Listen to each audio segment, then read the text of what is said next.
20h, bonsoir, bienvenue à tous, le menu du journal.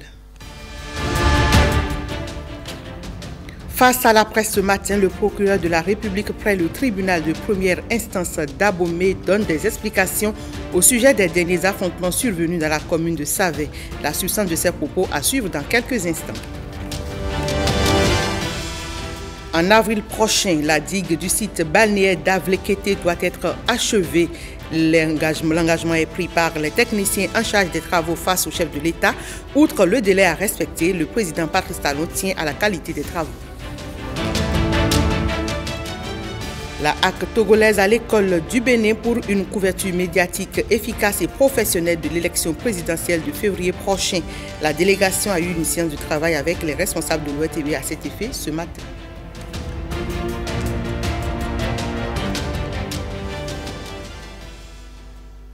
Et on démarre avec la déclaration à la presse ce matin du procureur de la République près le tribunal de première instance d'Abomey. Et c'est à propos des affrontements survenus la semaine écoulée entre des individus et les forces de défense et de sécurité dans la commune de Savay. Voici l'intégralité de sa déclaration.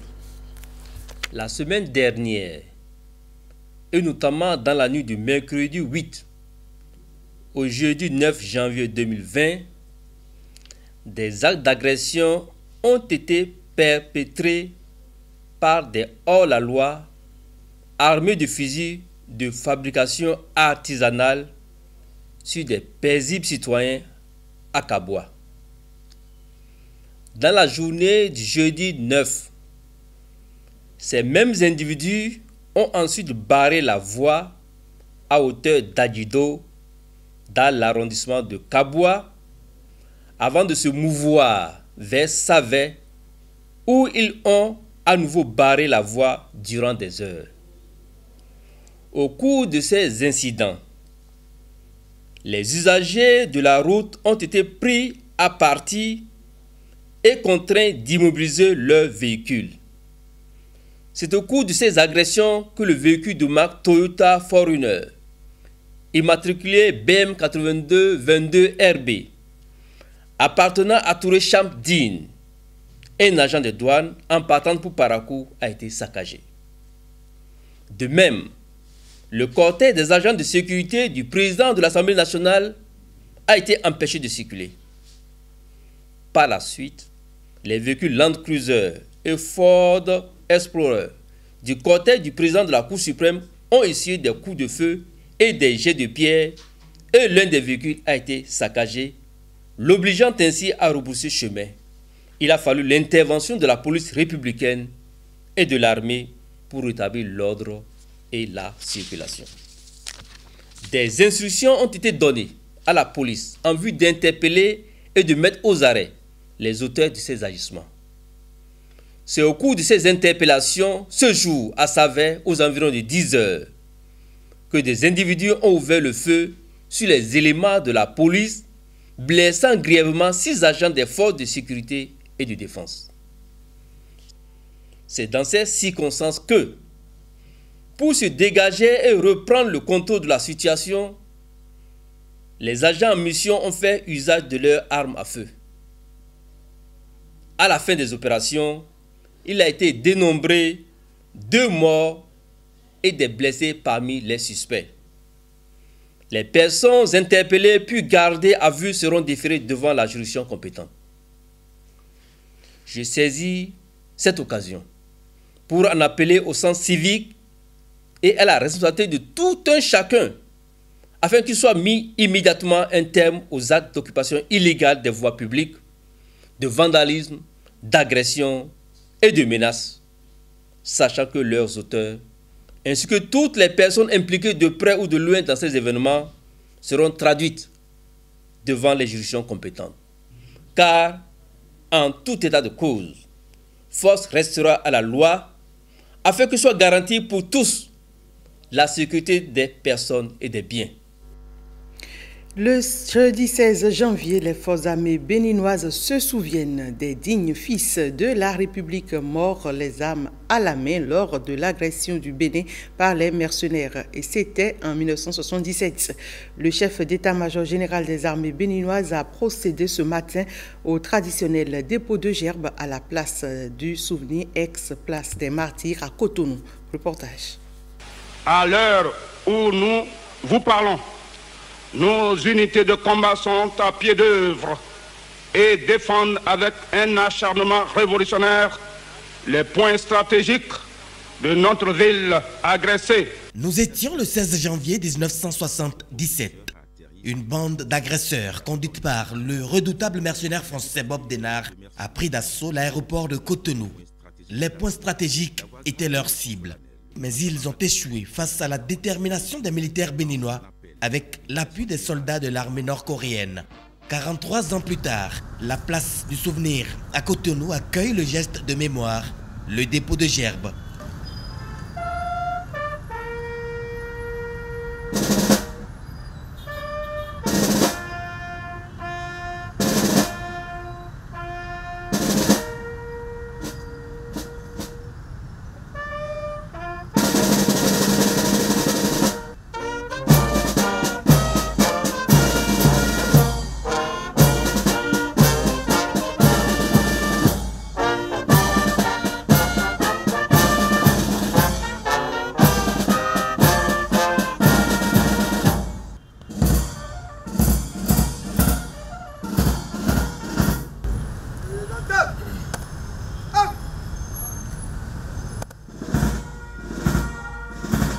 Par devoir de mémoire, c'est un acte républicain qui vient fouetter chaque année l'esprit de patriotisme des Béninois. Ce sont nos devanciers, ce sont nos aînés et ils représentent pour notre armée le symbole du courage, de la vaillance, car sans eux, l'histoire du Bénin aurait déjà basculé et on ne serait pas peut-être ici où on ne parlera pas de Bénin aujourd'hui.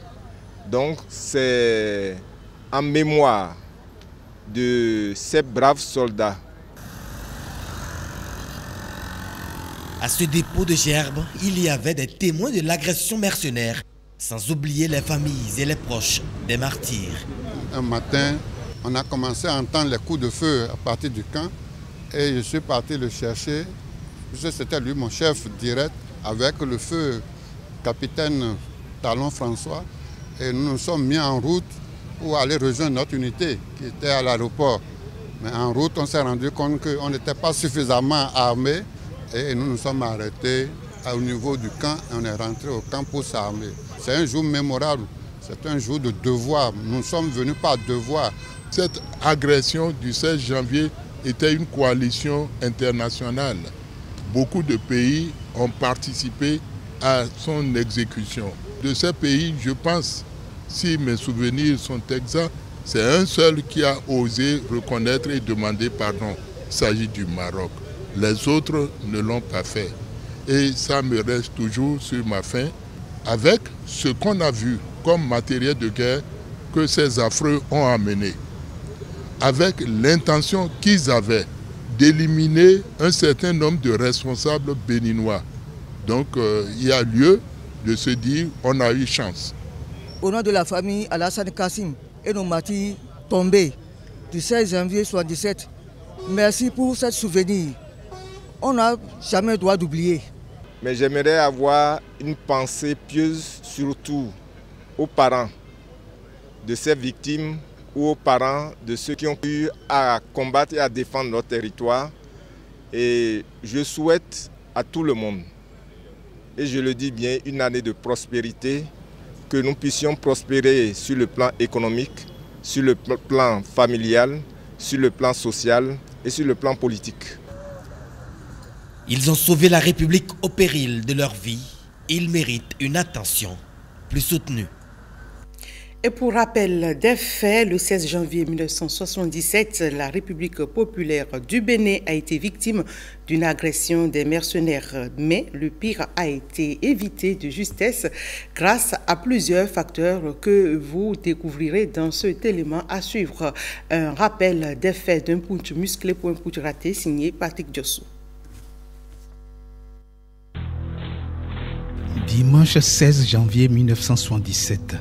7h-16, un avion DC-7 se pose à l'improviste sur le tarmac de l'aéroport de Kadiaou à Cotonou, en République populaire du Bénin. Bénin ou Dahomey, l'étiquette n'y change rien. 7h du matin, de l'avion au moteur encore vombissant, débarquent êtres humains et caisses mystérieuses. Des caisses dont le contenu sera découvert après. Un armement de fort calibre et des documents fort calibrés. Les humains, ce sont des Africains et Européens, mercenaires armés jusqu'aux dents, musclés jusqu'aux gencives, drogués jusqu'aux mâchoires. Les premiers coups de feu retentissent, branle-bas de combat. L'opération Crevette vient ainsi d'amorcer sa phase très pratique. Intention du commandant Force Oméga. Concentrer tous ses moyens sur la capitale Cotonou. Mission, éliminer le régime actuel. Mettre en place l'équipe nouvelle, issue du Front de libération et de réhabilitation du Dahomey. Chef de l'opération, Gilbert Bourgeot, Henri Thomas, Saïd Mustapha Madjou, Mogonga. Une seule et même personne se cache derrière ces noms. Robert Denard, dit Bob. Un mercenaire français, impliqué dans de nombreux coups d'État en Afrique, souvent au service de la France post-coloniale. La guerre, c'est la guerre. Si tu tues pas, t'es mort. Ce célèbre baroudeur lance son commando de mercenaires sur les points névralgiques du pouvoir en place. Le camp militaire Guézo, situé en pleine ville, le palais de la Marina, résidence présidentielle, et la télévision nationale, au siège collé à la nouvelle maison de la radiodiffusion. Mais l'ancienne maison était toujours opérationnelle. Nous avons été attaqués au petit matin. Nous avions décidé de faire travailler notre ancienne maison de la radiodiffusion. Et quand la voix du président Kékou a tourné, oser lutter, oser vaincre l'impérialisme, eh bien ça a été la débandade générale. Il nous passe d'où est partie la voix.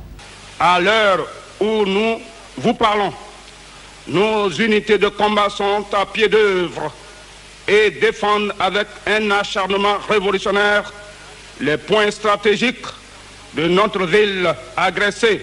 Premier facteur d'échec de l'attaque, l'appel vibrant lancé à la voix de la révolution par le grand camarade de lutte, le lieutenant-colonel Mathieu Kérékou, président de la République, chef de l'État, chef du GMR, gouvernement militaire révolutionnaire, qui a poussé à la riposte populaire. Deuxième vecteur de chute pour l'assaut, les civils armés de coupe-coupe, de machettes, de roues, de haches ou de pioches, sortis de leur maison pour tenir tête aux envahisseurs. Troisième tracteur de défaite des assaillants. En vertu d'accords de coopération entre républiques socialistes, des soldats nord-coréens présents à Cotonou ont prêté main forte à l'armée béninoise, déterminée à en terminer avec les mercenaires qui se retrouvent en terre minée. Près de 3 heures de combat, 10 heures, Bob Denard lance un repli stratégique vers l'aéroport. Stratégie radieuse pour ses premiers soldats qui sautent dans l'avion aux hélices encore vombissantes. Mais stratégie hideuse pour une dizaine de mercenaires blessés, abandonnés à leur sort. Le seul assaillant survivant, c'est lui, le Guinéen Ba Alpha Oumaro. Lorsque l'avion est parti, je suis allé me camoufler dans un buisson et j'avais sur moi mon fusil et des chargeurs. Et c'est là que je suis allé. Lorsque les hommes sont arrivés, j'ai levé tranquillement les bras et je me suis constitué prisonnier. Ils sont au nombre de 7. Ces Béninois victimes de l'agression temporaire. La place érigée en leur mémoire est baptisée Place des Martyrs, puis rebaptisée Place du Souvenir. Un souvenir livré aux intempéries. Et ça, c'est une autre histoire d'agression temporelle. Voilà des faits passés qui nous sont rappelés de fort belle manière. Revenons au présent avec notamment les travaux de construction de la digue d'Avlekété qui doivent s'achever au mois d'avril de cette année, parallèlement au rechargement prévu pour début février. Ce sont entre autres les explications fournies par les techniciens au chef de l'État lors de son dernier passage à Ouida. Le président Patrice Talon a affiché toute son attente de voir les travaux se dérouler dans le cadre prévu pour offrir un environnement susceptible d'attirer des investissements. On écoute les présentations au micro de Jérôme Humbo et Yves Agodopessi. Nous avons deux campagnes de construction sur le projet. La première campagne a démarré en novembre 2018 et s'est achevée en avril 2019. Et nous avons poursuivi l'approvisionnement des arrangements pour reprendre la deuxième campagne de construction le 1er novembre 2019. Ces travaux se poursuivent actuellement. Nous sommes à un linéaire total construit de 3300 mètres sur 4000. Et les enrochements continuent d'arriver et la construction se poursuit. Parallèlement à ces travaux de construction de la digue immergée, il est prévu du rechargement de plage pour deux choses. Premièrement, reprofiler le talus parce que l'érosion a fait que le talus est devenu abrupt à un moment donné au niveau du périmètre. Donc il faut reprofiler le talus, créer les meilleures conditions pour utiliser le lac marin. Et la deuxième raison, c'est que l'étude de conception du projet a montré qu'il y aura ce que nous appelons de l'érosion conceptuelle aux extrémités surtout de la digue, surtout l'extrémité est. Et donc grâce à ce constat, il a été prévu donc que nous rechargions la partie aval de la digue pour absorber cette érosion conceptuelle dans le temps. Ce rechargement doit faire l'objet d'un suivi qui a déjà commencé depuis qu'on a commencé par installer les premières tonnes de pierre. Donc une campagne bathymétrique et topographique continue est en cours. Et cette campagne nous a permis de repréciser un certain nombre de choses, surtout la ligne de rechargement au niveau des plans d'exécution. Donc le planning prévisionnel indique que les travaux doivent s'achever pour la phase qui est en cours en mars-avril 2020. Donc nous avons maximum 3 mois de travaux encore à tenir si toutes les conditions continuent comme nous le faisons maintenant. Mais parallèlement, quand on aura construit la carapace jusqu'à un certain niveau, on pourra commencer le rechargement. Et le planning prévisionnel indique le début du rechargement pour le 1er février 2020. Ces travaux sont en préparation. L'entreprise a commencé l'installation du chantier pour le rechargement. Les tuyaux immergés et flottants sont en train d'arriver. L'agencement ou le façonnage donc, des conduites va démarrer d'ici le 15 janvier pour que les premiers tuyaux flottants puissent aller à l'eau le 25 janvier selon le planning. Dans toutes les études, on voit très bien que là où il y a de l'érosion, c'est à l'est. C'est à l'est et que ça progresse. Bon, en tout cas, pour ce que nous observons depuis peut-être une trentaine d'années ici, c'est que ça n'arrête pas de progresser. On n'a pas encore vu vraiment de... Tout à fait. On n'a pas encore vu de trait d'équilibre définitif. Si vous permettez, nous attendons, on regarde ce que nous avons vu cette saison, environ 30 à 40 mètres au bout après le rechargement. Ça va être suivi. Parce que le dispositif de suivi nous permet de continuer les campagnes bâties. 100 mètres de rechargement, c'est quoi le coût? Apparemment, c'est environ 150 000 mètres cubes. Là, si on veut tout, c'est pas beaucoup. Oui, c'est 150 000. Les kilomètres, ça va coûter quoi? 150 000, c'est de l'ordre de ce marché, 7 000 € là, mais c'est épisodique. C'est peut-être une fois tous les 3-4, c'est-à-dire par année, là, par groupe d'années. On est où là, par ici? Nous sommes au début de la digue, au début ouest de la digue. Donc on est déjà dans la partie... Nous sommes dans la partie abritée. Oui, mais on est déjà un peu dans la partie attaquée. Non, abritée. Ici, c'est l'ouest. Ah, on est à l'ouest ici. D'accord. Pour illustrer la chose... Donc on a commencé beaucoup plus... Ah oui, on voit là-bas. On observe des roseaux. C'est là-bas qu'on observe ça, oui. Au début, on avait dit qu'on devrait avoir 400 mètres de largeur. C'était ça la prévision. Le marché qui a été signé avait été... Déjà, la signature, c'était prévu comme ça. C'était 400 mètres.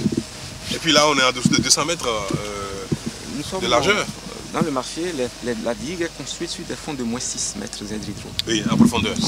Oui, mais sur la largeur. Et sur la bathymétrie de notre côte, la côte, le profil de moins 6 mètres, est environ autour de 200 mètres. Et ils ont dit, Monsieur le Président, qu'on n'aurait pas eu l'effet lac marin. Avec cette profondeur-là, malgré la hauteur de la digue, on n'aurait pas l'effet lac marin. Parce que ce qui se passe, quand les vagues viennent, une partie de l'énergie est absorbée. Donc quand la digue est plus loin, les vagues ont le temps de remobiliser de l'énergie, de rouler à nouveau, avant de revenir.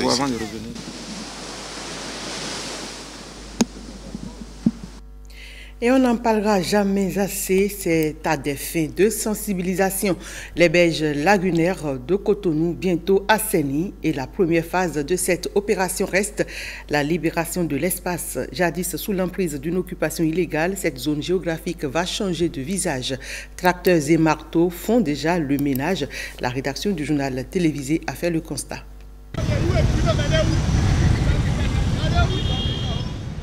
Avec ses dernières forces, Alexandre tente de récupérer ce qu'il reste de ce qui est, il y a encore quelques heures, son abri. Lui-même rapporte qu'il s'y attendait, car à maintes reprises prévenu. Mais le temps joue contre lui. Vu de haut, la berge lagunaire présente l'image d'un champ de ruines, avec des gravats à perte de vue. Ici, un cordon de sécurité ceinture l'espace, à l'image d'une scène de crime. Sous son regard peiné et ses bras impuissants, Bernard se voit démolir son immeuble, mais reconnaît la justesse de la cause. Je suis très heureux parce que je sais qu'après tout ce travail, le pays sera bien développé. Ça va nous donner aussi à nous-mêmes de nous développer encore plus. À mesure que le tracteur enfonce ses dents dans le mur, la jouissance est totale pour nombre de jeunes venus spontanément contribuer à l'opération. Le seul espoir, voir une berge transfigurée. Et moi j'ai grandi ici. Vraiment ici était un peu sale. Vous voyez, donc déjà depuis que le préfet est venu là, je vois qu'il y a des lieux qui sont devenus un peu propres. À propos de ce que le préfet nous a dit, il nous a dit que si jamais il casse ici là, d'ici quelques temps là, que le lieu va devenir propre. Et peu de temps maintenant, on va commencer par venir ici les soirs pour prendre du lait. Là, ceux qui sont à l'extérieur là, comme les Bruns là, ils aussi ils vont assister. Ils vont commencer par visiter le pays. Et c'est déjà bien pour nous. C'est une équipe de la préfecture qui supervise l'opération. Elle donne des directives et s'assure que le dernier hangar maladroitement érigé est démoli. La préfecture de Cotonou a pour rôle principal de dégager les occupants illégaux qui sont le long de la berge. Donc nous avons 6 semaines pour essayer de dégager tous ceux qui sont au niveau de la berge. Des cendres de ces déchets vont naître des infrastructures durables. Le gouvernement a un plan d'aménagement. Pour l'instant, tout tourne comme une horloge à la perfection. Une berge lagunaire dégagée, laissant rien que des déchets, à l'image de ces gravats qui se consument encore. Un passage obligatoire pour l'assainissement et l'aménagement d'un espace dont la situation géographique permet une valorisation à bon escient. L'actualité du PAG, c'est aussi la construction des marchés urbains après le lancement du projet de construction de 9 marchés urbains à Cotonou, 11 marchés, mais cette fois-ci régionaux ont été aussi lancés et c'est le cas de celui de Wegbo et du marché Rundro à Aboumé dont la remise de sites aux entreprises a été faite le mardi dernier. Le point de la cérémonie de remise avec Rebecca Kendianhoundé et Michel Elegbe. Jour d'allégresse pour ces femmes du marché de Wegbo, ici dans la commune de Tofo. Elles ont longtemps espéré cette nouvelle. Aujourd'hui, elle leur est enfin parvenue. Leur espace de vente sera entièrement réaménagé, ceci à la faveur du projet de construction de 35 marchés urbains et régionaux lancé par le gouvernement de la rupture depuis le 12 décembre dernier. Je reconnais à travers ce geste une qualité à notre président qui m'a dit une fois, en mon temps, on ne parlait jamais d'éléphant blanc.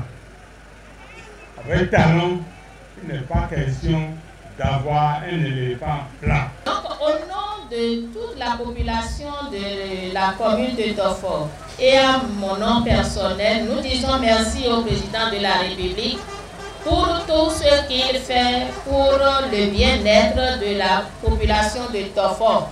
Le marché de Wegbo est le premier du lot 3, ciblé pour être remodelé. Le lot 3 qui comporte 5 autres marchés. Il s'agit des marchés de Paou, le marché de Azobé, Glazoué et Natitengu. Dans quelques mois donc, seront sortis de terre des hangars modernes, des boutiques de haut standing, des espaces d'échange de marchandises accueillants, des infirmeries, des salles de restauration répondant aux normes en la matière et un espace de gestion des déchets, le tout éclairé par une source d'énergie indépendante.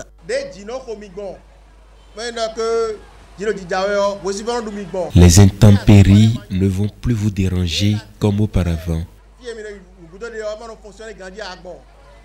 Le projet est venu pour répondre à toutes ces préoccupations. Il s'agit d'un marché modèle qui offrira les commodités nécessaires pour mener des activités économiques fructueuses. Je vous exhorte donc à vous mobiliser pour dire infiniment merci au président Patrice Talon qui rêve grand pour notre pays et qui montre que son ambition pour le développement durable est du concret.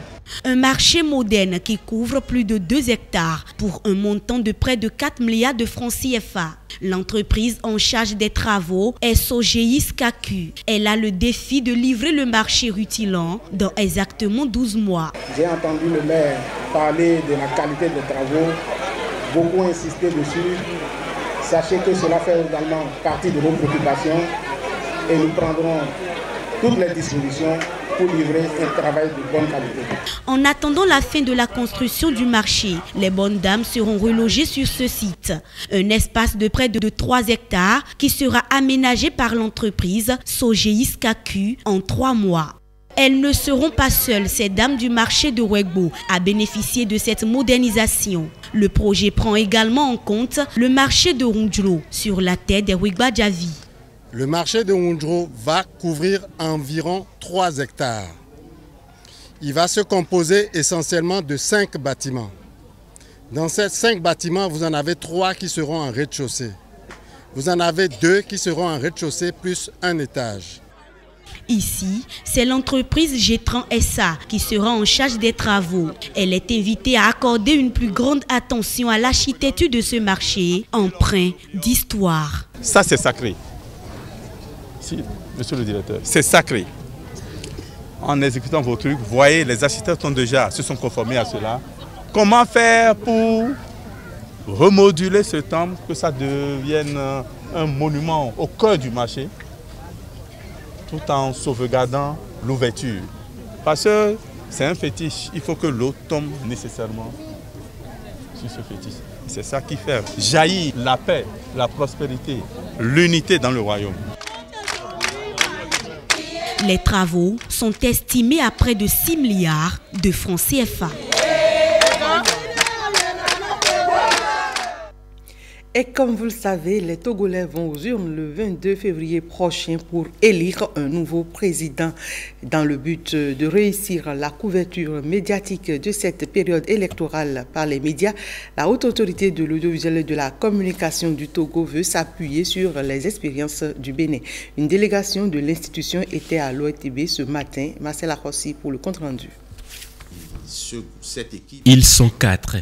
2 membres de la Haute Autorité de l'audiovisuel et de la communication et 2 autres de la Télévision nationale du Togo. Ils viennent s'imprégner, accompagnés de leurs homologues du Bénin, des stratégies mises en œuvre par l'Office pour une meilleure couverture des différentes étapes de l'élection présidentielle de 2016 au Bénin. Le directeur général et ses proches collaborateurs ont répondu favorablement aux préoccupations de leurs hôtes. De la période de la pré-campagne jusqu'au résultat définitif, en passant par la campagne et le scrutin proprement dit, la première autorité de l'Office a présenté point par point, avec les détails possibles et illustrations à l'appui, les différentes étapes de la couverture médiatique des activités électorales. Bienvenue à cette émission à laquelle nous convie la Haute Autorité de l'Audiovisuel et de la Communication en collaboration avec l'Office de radiodiffusion et télévision du pays. La question la plus abordée reste le débat face à face de l'entre-deux tours. Une visite des locaux de l'Office vient clôturer la mission qui semble accomplie. Nous avons pris un certain nombre d'initiatives que le Bénin a déjà expérimenté. Il était opportun pour nous de venir nous informer de la mise en œuvre de ces initiatives-là et nous permettre de voir comment nous allons pouvoir également les déployer. Donc ça a été l'occasion pour nous de voir toutes les installations techniques qui ont été mises en contribution, de voir aussi tous les agents qui ont contribué à sa mise en œuvre pour qu'elle soit une réussite. Et je pense qu'à l'issue de cette visite-là, nous ne pouvons qu'exprimer notre satisfaction pour l'expérience que nous avons pu découvrir ici, qui va nous servir certainement pour ce que nous devons déployer d'ici le 22 février au Togo. Le mode de scrutin utilisé pour les élections présidentielles est en fait modifié au Togo. Ils vont passer au scrutin uninominal majoritaire à 2 tours au lieu d'un seul. Pendant ce temps, la deuxième session ordinaire de la Haute Autorité de l'Audiovisuel et de la Communication béninoise au titre de l'année 2019 a été clôturée ce jeudi 16 janvier 2020. Une délégation représentative de la HAC togolaise était présente à cette cérémonie de clôture. Le reportage est signé Fifame Salomé Atagedji et Bénédicte Bossou. À retenir de la deuxième session ordinaire de l'année 2019, l'examen de la 6e mandature de la Haute Autorité de l'Audiovisuel et de la Communication de 18 différents rapports. Il en ressort, aux yeux de Rémi Prosper Moretti et de ses collègues, des efforts notables accomplis par les professionnels des médias au cours de l'année écoulée. La HAC décerne un satisfecit aux journalistes qui font preuve de professionnalisme et de sérieux dans le traitement des informations. Cela constitue à nos yeux un motif de fierté, car la liberté, qui est la sève nourricière de la presse, ne peut s'enraciner durablement que si elle porte le sceau de la responsabilité. Néanmoins, à côté du bon grain croît l'ivraie. Des irrégularités ont été observées dans les pratiques du monde des médias. Les failles et les lacunes qu'ils laissent souvent prospérer causent d'énormes préjudices à la soif des auditeurs et des téléspectateurs d'avoir des informations justes et pertinentes. Cet état de choses est affligeant, car l'information qui intoxique engendre des dommages incalculables et insoupçonnés.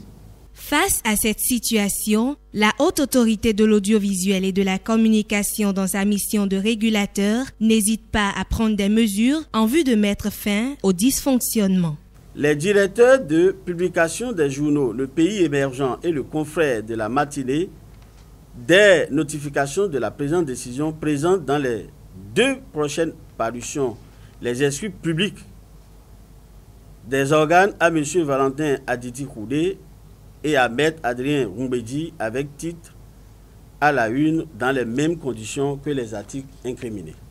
La décision numéro 19-062/AC du 17 octobre 2019 portant mise en demeure publique de la radio Soleil FM a été prise.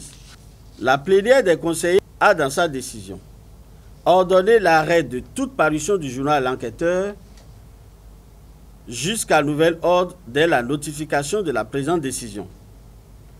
Retirer au directeur de publication du journal L'Enquêteur sa carte de presse, déclaré éligible à la carte de presse pour une période de 3 ans à compter de la date de signature de la présente décision. Il a été décidé de prendre la décision portant mise en demeure du directeur de publication du journal Les 4 Vérités. En conséquence, Rémi Prosper Moretti exhorte les professionnels des médias à plus de vigilance dans le travail afin de rester à l'abri des sanctions et pour honorer le monde de l'audiovisuel et de la communication. Une étude des services interactifs configurables sur la télévision numérique terrestre TNT a fait l'objet d'une soutenance de mémoire en vue d'un diplôme de master à l'université d'Abomey-Calavi. Quelles peuvent être les nouvelles opportunités avec l'arrivée de la TNT? Élément de réponse avec Marcel Arossi qui a suivi la présentation du mémoire. En cours de déploiement depuis quelques années, la télévision numérique terrestre intéresse de plus en plus les chercheurs au Bénin. Ici, Lionel traite des services configurables sur la TNT. Nous avons intérêt à avoir ces informations puisque l'opérateur qui a exécuté le marché, qui nous a aidé à installer ces équipements, ces opérateurs ne sont pas tout le temps, mais toujours avec nous. Donc il faut que bien à un moment donné, que quand il y aura anomalie, mais dysfonctionnement au niveau de ces équipements, qu'on puisse remplacer ces équipements aisément ou qu'on puisse aller chercher d'autres équipements. L'Afrique a respecté la directive de l'Union internationale des télécommunications qui a prévu que tous les pays du continent migrent de l'analogique vers le numérique. Et le Bénin, depuis quelques années, a amorcé sa migration. À l'avènement de la TNT, de nouvelles opportunités d'emploi pourraient apparaître. Il y a plusieurs nouveaux métiers. Donc il y a des métiers niveau ingénieur, donc au niveau chercheur, au niveau concepteur. Donc c'est des gens qui doivent réfléchir à l'architecture actuelle, proposer des solutions de migration. On a besoin aussi des gens qui seront installateurs. Par exemple à la maison, lorsque les gens auront des antennes, ils ont des décodeurs, des problèmes peuvent surgir. Donc il faut des jeunes techniciens qui soient à même d'aider la population à choisir tel ou tel équipement, telle antenne, tel décodeur et pourquoi pas l'autre. Il faut aussi des développeurs, donc des gens qui seront des informaticiens pour aider à travailler sur la partie contenu. Il y aura aussi des métiers pour les commerciaux. Il faut des gens qui ne soient pas des techniciens, mais ils soient capables d'expliquer la TNT, de pouvoir faire le marketing et de proposer un service, par exemple, vendre de tel équipement et pas un autre. Donc il faut aussi des revendeurs. Les électroniciens dépanneurs qui soutenaient jusque-là la population sur place n'iront pas au chômage, mais à une condition. Ils seront utiles, mais il faudra faire un recyclage. Par exemple, c'est l'occasion de vous rappeler que Forum a reçu au moins 110 dépanneurs électroniciens de nos villages et quartiers. Ils ont au niveau CEP, BPC, BAC, même des gens qui ont la licence. Mais c'est des électroniciens dépanneurs qui réparaient nos postes téléviseurs analogiques et nos antennes paraboliques. Maintenant, ils veulent se reconvertir en installateurs TNT. Pour la migration vers la TNT, il y aura quand même des nouvelles notions à acquérir. Et donc c'est pour cela qu'il y a des gens qui étaient déjà dans ce domaine-là, qui ont voulu se spécialiser afin d'être plus opérationnels dès que nous allons passer à la TNT. La TNT au Bénin, un moyen de rénover le paysage audiovisuel pour des contenus mieux adaptés aux attentes des populations. Le nouvel ambassadeur de l'Égypte au Bénin est une femme. Son Excellence Amal Afifi a présenté ce mercredi 15 janvier 2020 les copies figurées de ses lettres de créance au ministre des Affaires étrangères et de la coopération. Titulaire d'une licence et d'un magistère équivalent du master en économie et sciences politiques, elle a occupé de nombreuses fonctions aussi bien au ministère égyptien des Affaires étrangères qu'à l'extérieur. Amal Afifi, durant son mandat, veut œuvrer pour la promotion des relations entre l'Égypte et le Bénin. Je suis là pour promouvoir donc la relation économique et commerciale entre les deux pays et toujours donc pour le mieux-être des deux peuples. And Egypt. Benin is doing a great work. Donc le Bénin est en train de faire donc d'énormes progrès dans le domaine de l'économie et aussi donc dans le domaine du commerce et nous sommes ici donc pour soutenir donc ces efforts du Bénin. Which is a great effort and we will build on that. Je suis très impatiente de présenter donc mes lettres de créance à son Excellence M. Patrice Talon, président du Bénin, et très bientôt ça va se faire. Son Excellence Patrice Talon est en train de faire donc de bonnes choses pour la population et le peuple du Bénin. Je suis ici donc pour montrer donc le soutien tout entier du président égyptien envers son homologue président Talon. Je souhaite le meilleur donc à l'endroit du peuple béninois et vous avez donc notre plein soutien. Une belle ouverture diplomatique sur laquelle s'achève ce 20h. Merci mesdames, messieurs de nous avoir suivis. Le prochain rendez-vous de l'actualité sur la télévision nationale, c'est à 23h30.